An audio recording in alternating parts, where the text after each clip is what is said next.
الحمدللہ رب العالمین والصلاة والسلام علی سید الانبیاء والمرسلین اما بعد فاعوذ باللہ من الشیطان الرجیم بسم اللہ الرحمن الرحیم۔ الحمدللہ پروگرام الفرقان میں اعمال صالحہ اور افعال قبیحہ کے بارے میں گفتگو چل رہی تھی۔ اچھے عمل کی معرفت اختیار کرنے کی ترغیب، برے عمل سے بچنے کی نصیحت، دونوں چیزیں شامل ہیں، اور کوشش یہی ہے کہ ہمارے مسلمان بھائی اور بہن اپنے دین سے متعلقہ ضروری اصطلاحات، ضروری امور، ضروری باتوں کو سیکھنے میں کامیاب ہو جائیں، بلکہ اچھے انداز سے سیکھنے میں کامیاب ہوں، پھر عمل کی ترغیب کی بنا پر عمل بھی کرنے لگیں، عمل کی سعادت بھی حاصل کر لیں، اور یوں اللہ تعالیٰ کی رحمت کا حصول ہمارے لیے آسان سے آسان ہو جائے، اور پھر اس رحمت کے نزول کے تسلسل کی بنا پر اخروی فلاح و کامرانی بھی اللہ تعالیٰ ہمیں اپنی رحمت سے عطا فرما دے۔ تو اس سلسلے میں بخل کے بارے میں کلام چل رہا تھا، سخاوت و ایثار اس کے مقابل میں ذکر کر رہے تھے، صدقے کی فضیلت بتا رہے تھے۔ ایسے ہی بعض لوگوں کی عادت ہوتی ہے کہ وہ مانگتے ہیں، ان کو مانگنے کی عادت ہوتی ہے، یار 5 روپے دینا، 10 روپے دینا، 20 روپے دینا، اور پھر ان میں بہت سے ایسے بھی ہوتے ہیں جو لینے کے بعد بھول جاتے ہیں۔ دینے والے بھی سمجھتا ہے کہ اس نے واپس تو کرنا ہی نہیں ہے، 50 دفعہ پہلے بھی لے چکا ہے، پھر دیتا نہیں ہے۔ اس میں نتیجہ نکلتا ہے کہ لوگ منہ موڑنا شروع کر دیتے ہیں، اس کی شکل دیکھتے ہی سمجھ جاتے ہیں پیسہ مانگے گا، اور نفرت پیدا ہو جاتی ہے، اور یا پھر یہ تو راستہ کاٹ لیتے ہیں، پھر راستہ نہیں کاٹتے تو پھر جھڑکتے ہیں، ڈانٹتے ہیں، ڈپٹتے ہیں، اور سختی کے ساتھ منع کر دیتے ہیں۔ تو اس قسم کے جو لوگ ہوتے ہیں کہ جن کی عادت ہی مانگنے کی ہو گئی ہے، محنت نہیں کرتے ہیں، مانگنے کی عادت پیشہ ور نہیں ہے، لیکن بس جیسے دوستی میں، رشتہ داری میں، محلے داری میں ہوتی ہے، یہ بھی غلط ہے اور شریعت کو سخت ناپسند ہے۔ ایسے کسی شخص کی اس عادت کو ختم کرنے کے قصد و ارادے سے روکنا کہ وہ آ کے چاہے کہہ رہا ہو کہ جی گھر میں تنگ دستی ہے، تھوڑا سا مجھے دے دو، تو کماتے کیوں نہیں ہو، کیا کوشش کی ہے، کیا نہیں کی، یہ آپ کا حق ہے کہ آپ اس سے پوچھیں، اس کو ترغیب دے سکیں، بلکہ اگر پاسبل ہو آپ کوئی کام اس کو کروا سکتے ہو، کوئی کاروبار کھلوا دیا، چھوٹی موٹی جیسے بچوں کی چیزیں لے کے گھر میں رکھوا دیں، بھی چلو ٹھیک ہے بچہ آ کے تم سے خریدیں گے، کچھ نہ کچھ ہوگا، یا مطلب وہ کام کرتا ہے نہیں کرتا، یہ آپ تحقیق بالکل کر سکتے ہیں۔ اور اگر وہ ان تمام تحقیقات کے جواب میں عارض انکساری کا مظاہرہ کرے کہ جی میں کہاں کر سکتا ہوں، میں تو یوں ہوں، اور اس طرح یعنی بہانے کر رہا ہو، تو پھر ایسے شخص کی یقیناً حوصلہ شکنی ہونی چاہیے۔ اس میں یہ ضرور ہو سکتا ہے کہ آپ اس کی حوصلہ شکنی کریں اور چپکے سے اس کے گھر والوں تک پیسہ پہنچا دیں، راشن پہنچا دیں، تاکہ چلو بیوی بچے تو بیچارے مجبور ہیں، وہ کیا کریں، ایسے نکھٹو آدمی سے پالا پڑ گیا ہے تو پھر اب کیا کریں گے۔ لیکن اس مقام پر اگر ہم رک جاتے ہیں اور منع کر دیتے ہیں کہ نہیں ہم پیسے نہیں دیتے، تو یہ بخل کے اندر نہیں آئے گا، نہ قابل گرفت ہوگا، کیونکہ وہ شخص آپ کی اس شفقت سے ناجائز فائدہ اٹھائے گا، اس کا حوصلہ بڑھے گا۔ جس طرح آپ سے اس کی امید پوری ہوئی تو وہ محلے میں 10 لوگوں سے امیدیں لگائے گا کہ اس سے مانگوں گا، جیسے وہاں مل گیا اس سے بھی مل جائے گا، اس سے، اور پھر وہ مانگتا رہے گا۔ تو شریعت کبھی نہیں پسند کرتی کہ کوئی مانگے، بلکہ شریعت اپنے ہاتھ سے کام کرنے کو پسند فرماتی ہے۔ جیسے کہ نبی کریم صلی اللہ علیہ وسلم کی خدمت میں ایک صحابی حاضر ہوئے، یا رسول اللہ میں بڑا تنگ دست ہوں، سرکار نے فرمایا کہ کیا تمہارے پاس کچھ مال ہے؟ عرض کی کہ رسول اللہ کچھ بھی نہیں ہے۔ فرمایا کچھ تو ہوگا گھر میں۔ انہوں نے یاد کیا، کہا کہ جی ہاں، ایک بس ٹاٹ کا ٹکڑا ہے جس کو میں بچھا لیتا ہوں، اور اگر وہ جانوروں کو کوئی چارہ ڈالنا ہوتا ہے کسی کے تو اس پہ کر کے ڈال سکتے ہیں، اور ایک میرے پاس پیالہ ہے۔ سرکار نے فرمایا دونوں چیزیں لے آؤ۔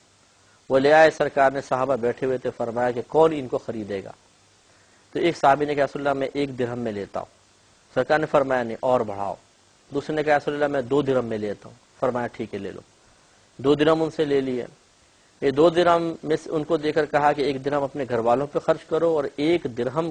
کی کلہاڑی خرید کے لے کر آؤ، کلہاڑی کا پھل جس کو کہتے ہیں آگے، وہ جو جسے لوہے کا ہوتا ہے، وہ لے کر آؤ۔ وہ گئے، لائے، سرکار صلی اللہ علیہ وسلم نے اپنے پاس سے اس کلہاڑی کا جو ڈنڈا پیچھے ہوتا ہے لگتا ہے، وہ اپنے پاس سے ٹھیک کر کے اس میں فٹ کیا، سیٹ کر کے اس کو فرمایا لے جاؤ، اور 10 دن تک میں تمہارا چہرہ نہ دیکھوں، جنگل میں جاؤ، لکڑیاں کاٹو اور بازار میں بیچو۔ عرض کی جی اچھا۔ چلے گئے،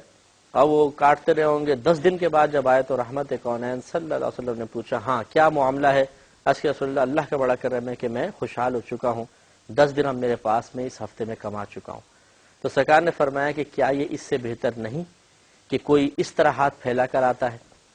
یعنی اب تم نے محنت کر لی، کتنا اچھا ہوا، تو اب یہ اس قسم کے نکھٹو لوگ اگر ہوں، آپ وہ آئے، آپ نے 10 روپے دے دیے، 20 روپے دے دیے، 50 روپے دے دیے، بچوں کی فیسیں دے دیں، تو وہ کب کام کرے گا؟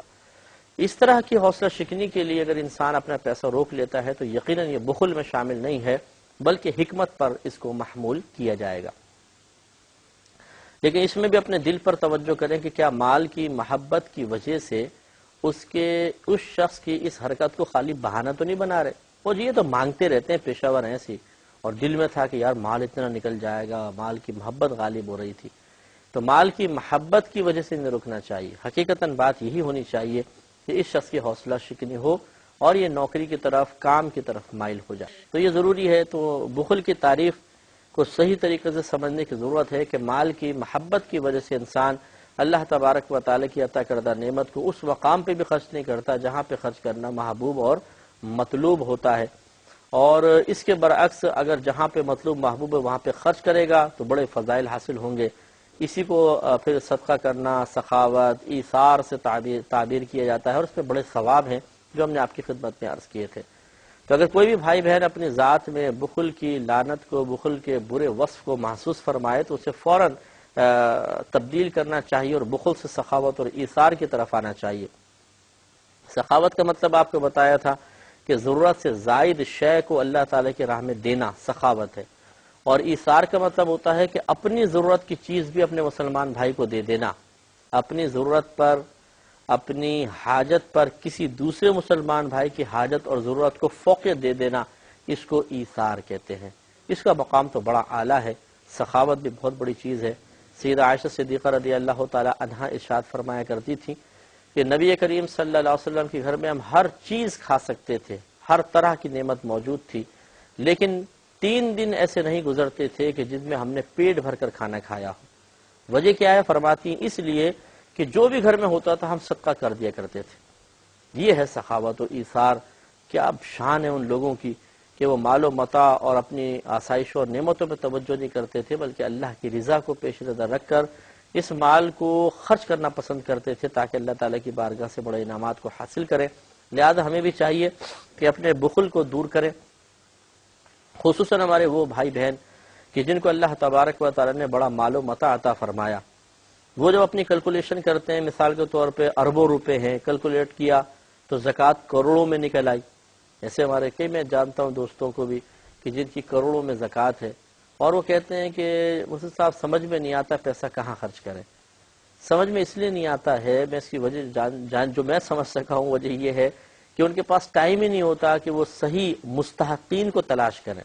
وہ کاروباری زندگی میں، اپنے دیگر دنیاوی مصروفیات میں اتنے زیادہ مشغول ہوتے ہیں کہ ان کے پاس لوگوں کی تحقیق کرنے کا ہی وقت نہیں ہوتا، نہ وہ غربا کے درمیان رہتے ہیں کہ ایک دوسرے کو دیکھ کے احساس ہو جاتا ہے۔ جیسے ہم لوگ نیچے جو لوگ ہوتے ہیں عموماً جن کے ساتھ جو ہمارے قریب ہوتے ہیں، کہ جن کے حالات ہمارے سامنے ہوتے ہیں، جن کی پریشانی ہمارے سامنے ہوتی ہیں، جیسے ہم لوگ ہیں جیسے علم کی فیلڈ سے تعلق رکھنے والے، کہ ہمیں 50 لوگ ملتے رہتے ہیں جو بیچارے اپنے حالات، اپنی پریشانیاں، اپنی ذہنی ٹینشنز ہمیں بتاتے ہیں، تو ہم لوگوں کو جتنا اندازہ ہوگا، یقینی سی بات ہے کہ ایک ایسے شخص کو جو رات دن اپنی کاروباری مصروفیات پہ مشغول ہے، یا وہ نچلے طبقے میں آنے کے لیے، مڈل کلاس میں، لوور کلاس میں آنے کے لیے تیاری نہیں ہے، ٹائم نہیں ہے اس کے پاس، یہ مواقع نہیں ہے، وہ کیسے جان سکتا ہے؟ تو پھر اس کی زبان پہ یہ الفاظ تو بالکل صحیح لگتے ہیں کہ کہاں خرچ کریں سمجھ میں نہیں آتا۔ اب ہوتا یہ ہے، بعض اوقات یہ بھی ہم نے محسوس کیا کہ اربوں روپے کی کروڑوں زکوٰۃ بنی تو وہ کروڑوں میں زکوٰۃ، 1 کروڑ روپے میں خرچ کر دوں زکوٰۃ کے۔ اب وہ مال کی محبت اور بخل غالب آتا ہے۔ اس کا ہیلا پھر ایک یہ بھی، مطلب جو میں نے سمجھا کہ نفس و شیطان یہ ہیلا ان کو سکھاتا ہے کہ تمہارے پاس کوئی مستحق تو ہے نہیں، آئے گا تو دے دیں گے انشاءاللہ، ہم نے کب روکی، آئے گا تو دے دیں گے۔ تو کب آئے گا؟ کیا تمہارے پاس چل کر آئے گا؟ غریب آدمی تو آپ کے پاس آ ہی نہیں سکتا، آپ کے پاس رسائی کیسے، آپ کے آفس میں کیسے داخل ہوگا، آپ کے گھر کا دروازہ کیسے بجائے گا؟ اسے تو چوکیدار باہر بھگا دے گا، کون سے مستحق کا انتظار کر رہے ہیں؟ تو ہوتا یہ ہے کہ پھر وہ بعض اوقات مال کی محبت غالب آ جاتی ہے، اور ان کروڑوں روپوں کو اپنی ذات سے جدا کرنا سیٹ صاحب پسند نہیں کرتے ہیں۔ نتیجہ نکلتا ہے کہ حدیث پاک میں ہے، رحمت کونین صلی اللہ علیہ وسلم ارشاد فرماتے ہیں کہ زکوٰۃ جس مال میں ملتی ہے اسے ہلاک کر دیتی ہے۔ پھر ہلاکت سامنے آتی ہے، کوئی اغوا ہو گیا، لاکھوں روپے تاوان میں وہاں نکل گئے، کسی نے مطلب گن پوائنٹ پر چھین لیا، کسی نے بلیک میل کر لیا کسی بھی ذریعے سے، لاکھوں کروڑ روپے وہاں نکل گئے،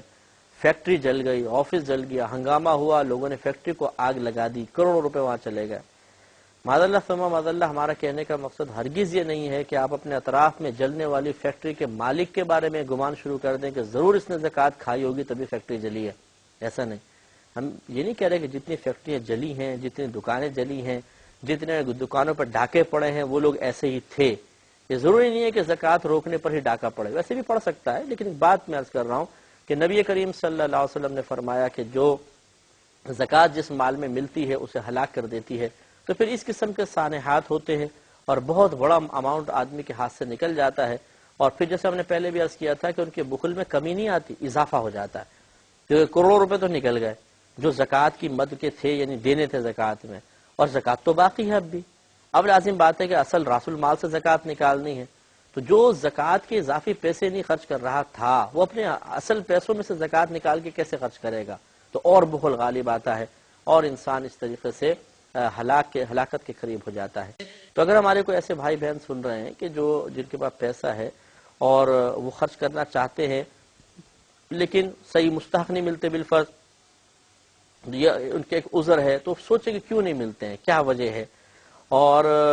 کیا خدا نخواستہ ایسا تو نہیں کہ اس رقم کی کثرت کو دیکھ کر یہ دل میں خیال آتا ہے کہ نہیں اتنا بڑا اماؤنٹ میں اپنی ذات سے جدا نہیں کر سکتا ہوں۔ اگر ایسا ہے تو سمجھ جائیے کہ بخل آپ پہ غالب ہے، اس کا علاج کرنے کی ضرورت ہے۔ تو ہم نے لاسٹ پروگرام میں ایک آپ کو واقعہ عرض کیا تھا کہ نبی کریم صلی اللہ علیہ وسلم نے بتایا کہ پرانے زمانے میں، پہلے زمانوں میں بنی اسرائیل میں ہوگا، ایک شخص تھا کہ جس نے بادل سے ایک آواز سنی کہ فلاں کے باغ پہ برس جا، بادل برسا، پانی باغ تک پہنچا، تو یہ تجسس میں پیچھے گیا اور شخص سے ملا اور اس نے بتایا تھا کہ میں اپنی آمدنی کے 3 حصے کرتا ہوں، ایک اپنی اور اپنے گھر والوں، اپنی ذات پر، اپنے گھر والوں کی ذات پر خرچ کرتا ہوں، ایک میں نے اللہ کے لیے مخصوص کیا ہوا ہے، اور تیسرا حصہ اسی باغ میں لگا دیتا ہوں۔ اس پر ترغیباً ہم عرض کر رہے تھے کہ اس شخص نے تو خیر اپنی آمدنی کا تیسرا حصہ دیا، بہت بڑی بات ہے، لیکن اللہ تعالیٰ کی طرف سے ہرگز یہ مطالبہ نہیں ہے کہ تم ہر دفعہ اپنے ملنے والی تنخواہ یا ہر مرتبہ اپنے کاروبار میں ہونے والے پروفٹ میں سے تیسرا حصہ ہمیں دے دو۔ مرضی پر چھوڑ دیا، 1 درہم دو، 2 درہم دو، 1 روپیہ، 2 روپیہ، 10، 50، 100، کتنے بھی ہوں، کوشش یہ کرنی چاہیے کہ اپنا کچھ نہ کچھ اماؤنٹ اللہ کی راہ میں دیں اور سوچ بنا کر دیں، اس کا فائدہ ہوگا۔ اہتمام، تکلف، ایک پلاننگ، ایک منصوبہ بندی، یہ ہمیں زیادہ، اللہ تعالیٰ کو زیادہ محبوب ہے، ہمیں بھی پسند ہے۔ ایک شخص ہے کہ وہ کہتا ہے کہ جی میں نے ارادہ کر لیا ہے، کبھی کبھار ملتا ہے مثلا ایک تو وہ آپ کو تحفہ دیتا ہے، یہ بھی بہت اچھا ہے، لیکن ایک آپ کا دوست ایسا ہے جس نے آپ کو اگر کہا یار میں نے تو ارادہ کر لیا کہ ہر مہینے تمہیں میں گفٹ ایک ضرور دیا کروں گا، آپ بتائیں کس سے آپ کا دل زیادہ خوش ہوگا؟ یقینی سی بات ہے کبھی کبھار دینے والے سے بھی، لیکن اس نے تو آپ کے لیے ایک اہتمام اور ارادہ کر لیا، اس سے آپ زیادہ خوش ہو جائیں گے۔ اسی طریقے سے جب اللہ تعالیٰ کی راہ میں خرچ کرنے کے لیے ایک خصوصی اہتمام کر لیا جاتا ہے تو اس سے اللہ کی رحمت جوش میں آتی ہے اور بہت اچھا انعام، بہت اچھا رسپانس ملتا ہے۔ تو اپنی تنخواہ میں سے ایک حصہ مقرر کر لیں، جیسے میں نے پچھلے پروگرام میں ترغیباً عرض کیا تھا کہ وہ بڑا اماؤنٹ ہونا ضروری نہیں ہے، 10 روپے، 20 روپے، 40، 50، لیکن چھپا کر، کسی کو سنا کر نہیں کہ جی میں نے تو یار اپنے ارادہ کر لیا، 10 کے سامنے بول رہے ہیں، میں کیا ارادہ کر لیا ہے، اپنی تنخواہ میں سے 50 روپے اللہ کی راہ میں دیا کروں گا۔ پہلے ہم سنا کے اپنے عمل کو ضائع کر دیتے ہیں، پھر اس کی برکت مکمل حاصل نہیں ہو پاتی۔ بس یوں آپ ساری زندگی ایک ایسا عمل کر لیں کہ وہ آپ جانیں یا آپ کا رب جانے۔ ہاں یہ ہو سکتا ہے کہ آپ کسی شرعی رہنمائی کے لیے کسی کو درمیان میں ڈال لیں، جیسے کوئی صاحب علم شخصیت ہے، آپ کہتے ہیں کہ میں اس مقام پہ خرچ کرنا چاہتا ہوں، صحیح ہے؟ وہ کہتے ہیں ہاں صحیح ہے، تو پھر ٹھیک ہے۔ یا آپ کو سمجھ میں نہیں آ رہا یہ کہاں خرچ کرے، آپ نے کسی دینی شخصیت سے، کوئی عالم ہے، کوئی مفتی صاحب ہیں، کوئی آپ کے قریب اچھے سمجھدار باشرہ آدمی ہے جو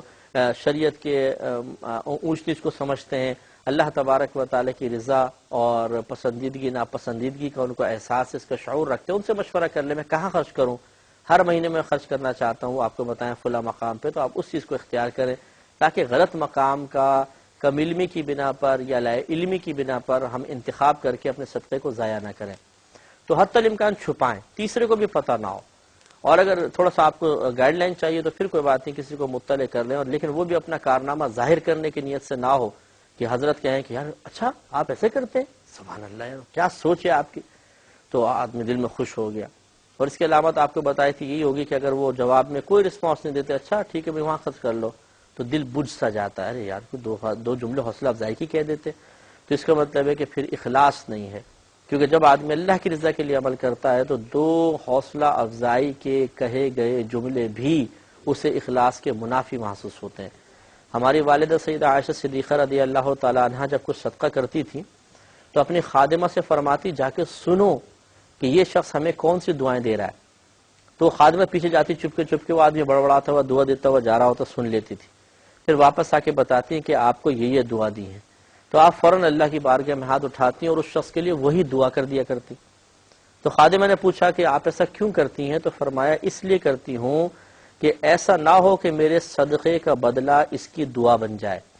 تو میں دعا سنتی ہوں، پھر اس کے جواب میں دعا دے دیتی ہوں تاکہ اس کی دعا کا بدلہ میری یہ دعا بن جائے اور میرا صدقہ خالصتاً اللہ کی بارگاہ میں مقبول ہو جائے. یہ دیکھیں کتنی زبردست بات ہے. ہاں شاید آپ کہہ سکتے ہیں کہ جی خادمے کو پھر کیوں بتا دیا؟ وہ اس لیے بتایا کہ اس نے پوچھا تھا